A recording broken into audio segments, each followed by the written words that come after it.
Pliny. Mm-hmm. You wrote that song together with Pliny in Captivity, right? Yeah. So Neural's been doing a series of like 2 neural artists attempting to write a song in a day. They've done Kiko and Mateus Sato and Pliny. I think actually previously. Anyway, a lot of the neural artists have done it, and they hit me up about doing it with him, and I was like, yeah, let's try. And it's kind of funny because like this is truly like we have no idea what we're gonna. It's just not like stage Absolutely. Okay. So creativity's funny to where like sometimes you just don't have any ideas. Was it tough at the beginning? Say what? Was it tough at the beginning? It actually wasn't. It was really seamless, and one of the first random things I started to settle on, he's like, oh, that sounds cool, and then the song just wrote itself.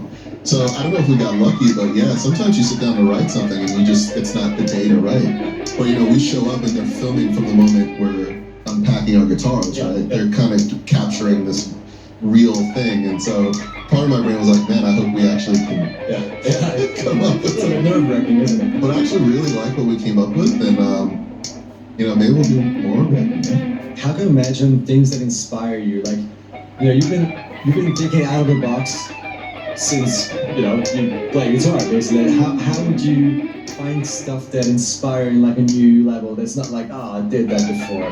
The internet and algorithms are kind of doing a lot of heavy lifting these days.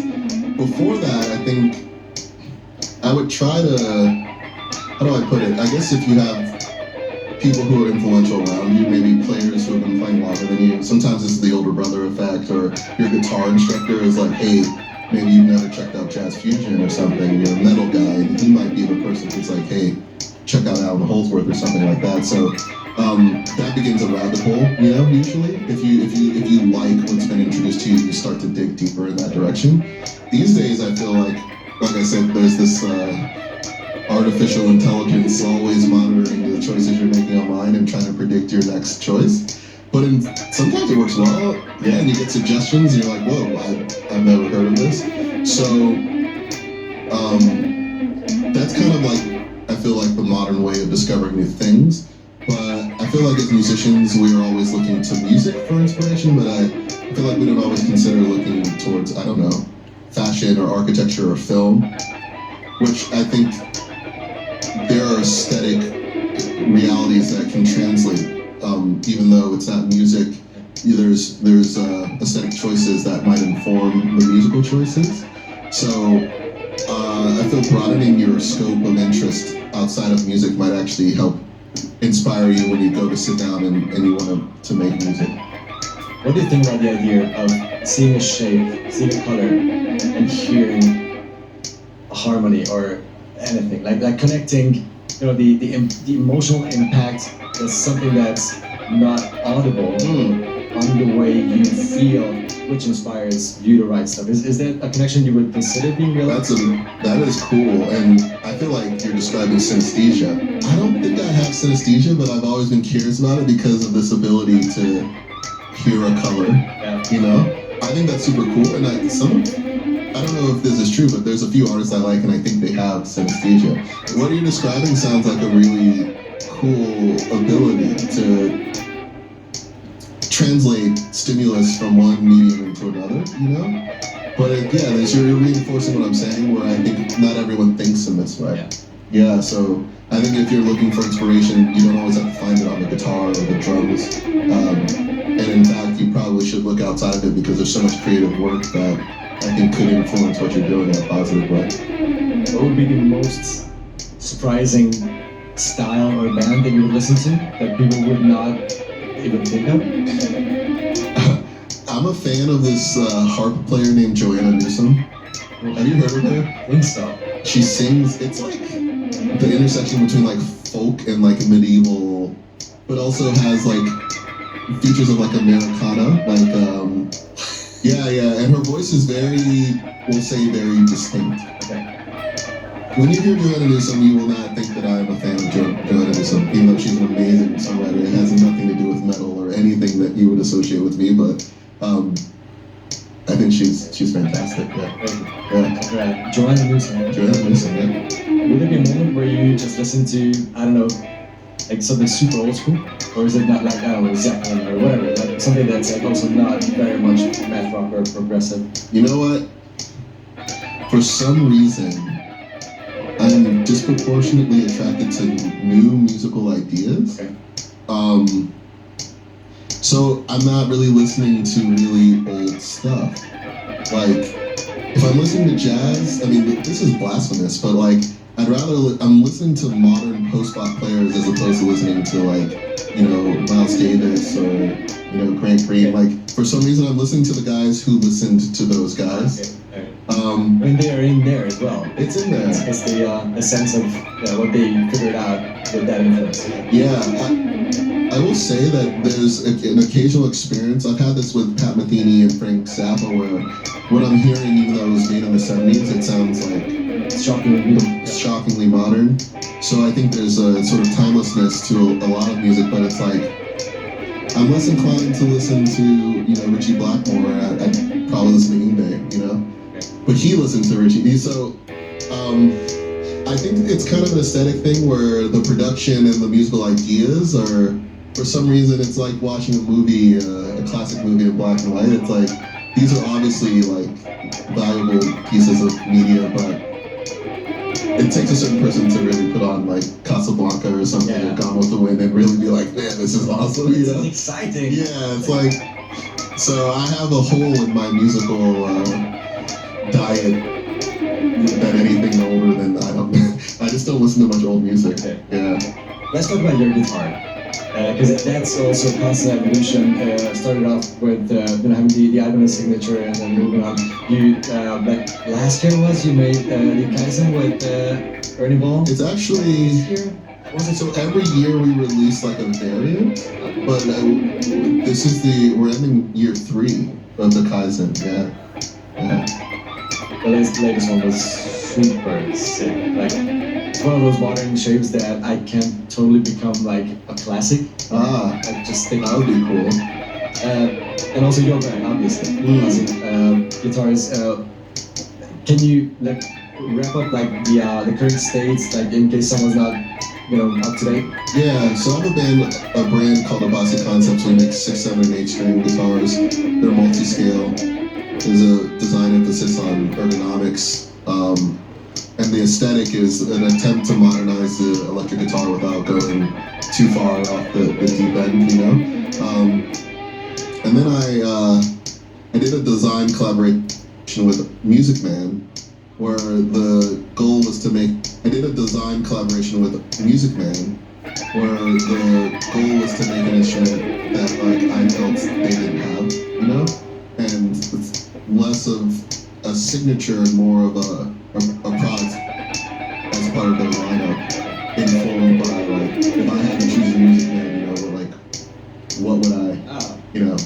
Is it more like an experimental thing where you're like, okay, you can just go wild? You know, originally I had all these crazy ideas. I think we eventually realized we wanted to make something that like actually like scaled to a lot of people in a way that like it didn't compromise, but it had a lot of utility. So like kind of like a workhorse, you know. But the cool thing about that instrument is that Music Man has like their engineering like capabilities are actually really, really impressive, and I don't think everyone from the outside looking in understands what's going on there. They literally have like robots in their factory. You've been to the factory, probably. Yeah, it's sometimes like that. State of the art is an understatement, and their head engineer Drew is like really hands on. So that the body, you know, a lot of what went into the Kaizen, a lot of these concepts were his. So there's this infinite radius, right? So normal fingerboards, they actually have an arc to them. The highest point is in the middle. On the Kaizen, it actually is wedge shaped, and the idea is that like your line of sight isn't blocked by the peak of the fingerboard. And the radius extends beyond in a weird way. So this is subtle, but what it feels like is that like the treble strings are closer. They're almost like a little closer to your fingers. Flatter on that side. Yeah, even though it's not flat, it's actually wedge shaped, so it gets thicker towards the treble strings. And then the body itself has no flat surfaces. There's not almost entirely sculpted. Like, it's deceptively simple looking, this guitar, but when you see the actual, you pay attention, it's almost like organic in its amount of like the amount of planes that exist and how subtly they evolve into the other planes, and then floating trem that's multi-scale, and even they're doing stuff with their pickups where they're heat treating the metal. They found that, I mean, this is like too scientific for me, but apparently you can influence the coherence of the magnetic field by like heat treating the metal. This changes the electrons or so, I don't know. What it sounds like is just like that much clearer. Yeah, it's a nice, it's like when you clean out the glasses or something like that. So it was really cool working with them, because like they can do anything, and it was kind of a like getting the candy shop thing. But I think the guitar came out cool, and I like the approach we took where there's a bunch of sort of limited runs of different finishes, so they're all quite dramatically different. We have one that's literally like metallic, like literally like a chrome guitar, and then there's one that is like straight up natural wood with no paint. And the Bossy, we are close to finishing a multi-scale nylon string guitar with 7 strings. Yeah, I had purchased a Cordoba stage. No, it's it's like when you need to play a nylon string on stage, the body can't be so resonant that it feeds back from your monitors and stuff like that. But then you want the acoustic instrument to sound convincingly acoustic, so you have to find this sweet spot. And they achieved that, and then we were kind of we were wondering if we could do a similar thing, So like, it's almost like making a nylon string guitar for the electric guitar player who wants to have a nylon string in his collection, but he's not necessarily a dedicated classical guitarist.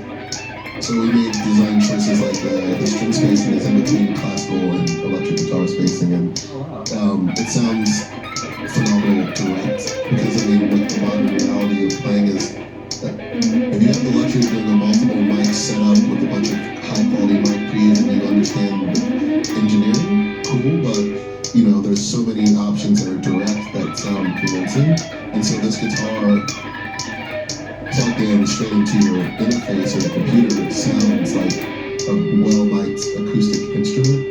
And we wanted to avoid the piezo. Sometimes piezo pickups can feel a bit thin, or has a certain frequency that's just a little like hokey. It's always there.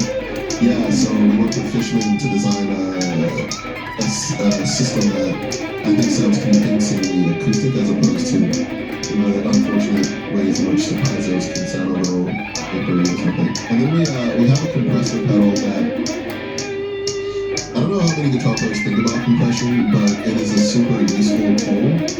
It's the most underrated. It really is. Actor pedal. Yeah, and I think if you've ever recorded, whether you know it or not, the engineer has probably done some compression on whether it's your clean guitars or whatever, right? And so there's a lot of different styles of compression, but I feel like guitar players, at least my preference is for something that feels like it is making it easier to execute intricate things. And I do a lot of percussive techniques, and there's a way to use compression to make the transients actually pop. Oh, wow. Yeah. Normally we think of compression as like it is like a brick wall where the notes that are too loud are compressed. Yeah, but there's also like there's another element to it that can feel like almost like an expansive, right? So we leaned into that, and then we wanted a compressor with a lot of character. So like, you play a tube amp or a valve amplifier, there's natural compression in the output stage, right? And when you turn up this amp, the amp's response becomes more pronounced. It starts to breathe in a way that is like physical. More lively. Yeah.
Yes. reacts faster. Yeah. Literally. So our compressor has an output transformer in it to emulate the way a 2-amp has that same sort of character once you start to hear it enough volume. And so it feels like the notes are jumping. It's cool. It's over there at our booth. We have a little setup you can plug it in. It's kind of the thing you have to play to experience. I guess it's one of those things. It's like you play it, you're like, cool, and you turn it off, and you're like, oh no, let's turn it back. Yeah. It's so interesting. And I've heard this term from someone. Would you agree? Like, a good compressor is the opposite of a reverb. Really? I have to think of this for a second. Like, a reverb puts you kind of further away in the mix. Compressor makes you stand out. Okay. Yeah. Even if it's not squashy, it's not like an old school guitar compressor, but like more like an alley to it, or something that's much more mild. Yeah. It just makes you sit in front. Yeah. It becomes more like forward and like more vivid. Yeah, it's a good analogy. Probably because of the quieter things are not that quiet, so that the whole thing just you can articulate clear. Yeah. And it's not that we don't like dynamics, but if you're in a heavy band and the mix is very full, you don't want to lose the information that is lower and dynamic. And I do a lot of techniques that they need to push past like the rest of the things in the mix, but it's actually intricate what I'm doing. So the compressor helps to like package that stuff and present it like in a forward way. But like I said, there's the physical experience of like it feels easier to play the stuff too. Like that is huge, you know. Yeah. I don't know why compression has such a bad reputation. Bassists even more. Like the only bassist who say like, I can do it myself. Like I don't need that. And of course, a lot of them can. But still, the first thing the mixer will do is put on that element. That is control. It's not just because you can do it. It's just because there is a certain range, which is still a huge dynamic range, that is going to work in a band. And then there are the extremes that will just get in the way. So it's also think compression isn't the sexiest type of effect. As guitar players, we're like looking for fuzz pedals, delays, and But I think there's a category of effect that I would call like utility. Like you need a good noise gate that like doesn't like kill your sustain and it has the right type right. And once you start, these foundational utility effects you gotta pay attention to. Like, even tuners. It's like if you're on stage and your tuner's super erratic and it like it's a source of anxiety, right? So I mean, these aren't really the like sexiest like effects, but they're like super important. They're like a simple EQ. Yeah. Anywhere at the beginning, in front of all the drives, or the loop, or after the power up, and then some sort of and if it's a model that's even easier, just put it anywhere in a single chain. It's so mighty. You're totally correct. I think like I don't know if it's a matter of educating the public, but it's if you've had the benefit of recording with an engineer or you pay attention to the mix engineer, you'll see these things happening. And I guarantee the recordings you heard where you think sound amazing, these tools are being used, But then when it comes to your amp, you're like, why are they cute? It's on the face of the amp, right? You're not thinking about how much low end is sitting in the preamp, right? Before you actually EQ it. So, yeah, I think there's kind of like this gap in some guitar players' knowledge that I think I understand it, but I think we want to offer solutions, And so this compressor, I feel like, is made for guitar players and it kind of solves like an issue. How do you like to record? Like, let's say you're on a period where you write songs, write riffs, just feel creative or have the time to do that. How could you imagine that? Like, you sit down on your laptop, plug in real quick, or do you have like a recording setup that is just, ready to go immediately, or? Yeah, my home setup is geared towards practicing, but I do, if I want to record it, I can just very quickly, I have it set up to where I can begin a session. And I most often use Logic to write music, but I'll first be jamming with myself, right? My musical ideas come from the guitar, and they're often spontaneous, like, oh wow, that sounds cool. I try to capture that spontaneous moment of creativity, and then once I have like a kernel idea, I'll track it in. And then from there, you can start to sequence and compose inside of the box. This is what we do as a band as well. Every so often I write something that feels like a solo piece where from beginning to end it was written on the guitar and can be executed on the guitar with no other, but that's a relatively small percentage of my compositions. And you would sit down with us and just figure out the rest and fill out the gaps Yeah, I mean, one of the joys of being with the band is that collaboration, and so maybe I have one or two musical ideas, but then I got nothing, and then maybe Javier steps in and he's got an idea, he begins where I end, and then our drummer is like, he's insane, and so he has actually brought forth drum compositions that we actually write harmony to. I don't know if you've tried this. That's scary. That's what it is. And this is not like a groove, bro. It's like you need those notepads and all the, but it's fun. When you have like a super complex multi-rhythmic song, which is not uncommon for you, you don't count that, right? I do until it's a bridge into internalizing the phrase. Yeah. Does like melody help you to feel it? Like get used to like a 17th, 8th or something, like a very random rhythm? They do melodies fill out those gaps and make it feel more natural? This is a good question. Like they can, because then melodies feel like singable. Yeah. Right, and then that earworm, if you. Yeah. And so I'm glad you bring this up because I make complex music, but I don't want to ever get so far away that something isn't internalizable. Like we don't have compositions that are completely linear where nothing repeats. We actually use a lot of repetition. And when we're using on meter, our goal is to do it in an artful way to where it's stimulating for other musicians, basically. But it's not so odd that it has no sense of groove. So the way I use counting is if I have to learn someone else's phrase. Javier or Matt might write something, and then it's a way of learning what they've written. But ideally, by the time you're recording or performing it, it's memorized. I kind of noticed this when I was learning classical guitar briefly. You can use the sheet music to read the piece, but I think it sounds better if you get to the point where you're not reading and you've internalized it. Because I think reading, you're dedicating some processing to the reading part, and I don't know that you can play as confidently if you haven't memorized it.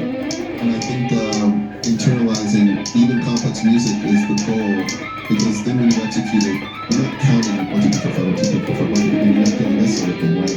I just don't know that can be like the final state of you, right? Imagine standing on stage and your lips are moving. Bro, I feel like Javier still does this actually. It's you, whatever, Right. I just don't know that you can play as confidently if you haven't memorized it. And I think internalizing even complex music is the goal, because then when you execute it, you're not counting 1, 2, 3, 4, 5, 1, 2, 3, 4, 5, 1, 2, 3, and you're not doing this sort of thing, right? I just don't know that can be like the final state of you, right? Imagine standing on stage and your lips are moving. Bro, I feel like Javier still does this actually. It's you, whatever, thank you so much. I think our time's up. Thank you so much for coming. Thanks for listening. Thank you, everyone.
out there now for all different types of budgets. However, if you're looking for one mic to start with to do everything on, if you're on a budget, Shure SM57, $100 microphone. It's used on just about every record that's ever been recorded since the microphone came out decades ago. You can't be a 57 for simplicity, for price. And you can basically hammer nails with the thing and record with it. You have a little bit more money to spend. I like this microphone, the SM7B. To me, this is like the king of one mic to do everything. It's a killer vocal mic. It sounds great on amps. You can use it on acoustic instruments. And this is an incredibly versatile mic, a little bit more expensive than the 57. So yeah, I think decent interface, decent way of monitoring what you're recording and mixing, and then a decent microphone after you've started with a good source. None of this stuff is going to make a bad sounding amp sound good, or it's not going to make a cheap $200 acoustic sound like a vintage, well-worn and Martin Gibson, right? What it is going to do though is do a really great job of translating your source into your DAW. And speaking of DAW, that's the last key to this puzzle. You want to stick with a DAW. If you want to do this professionally, I'd recommend starting off with something like if you're a Mac user, Logic is a great place to start for production. Ableton is becoming increasingly popular. I've never used Ableton, but plenty of producer friends of mine are switching to Ableton. And of course the old standby is Pro Tools, which I think is the most expensive of the three DAWs. I'm not actually sure how much Ableton is, but anyways, I digress. And what you want to do is learn that program inside and out. You want to learn the hotkeys, you want to learn the workflow, you want to learn how to edit and mix, you want to learn the stock plugins, and what the stock plugins do well, and really invest in learning a program so you can work quickly and efficiently in that program before you try something else. So, hope that helps, Scott. Like I said, if you want to leave a voicemail question for next week's episode, you can do so by calling the Google voice number 470-222-5851. All right, let's jump into the interview with Tosin. Like I said, this happened late 2020, so about a month ago. He and I jumped on and had a great Zoom call, and I'm really excited to share this episode with you guys. I hope you enjoy it. So, without further ado, here's Tosin. So, hey man, thanks for doing this. I've been wanting to talk to you for a while. Obviously, I've been working with friends for quite some time now.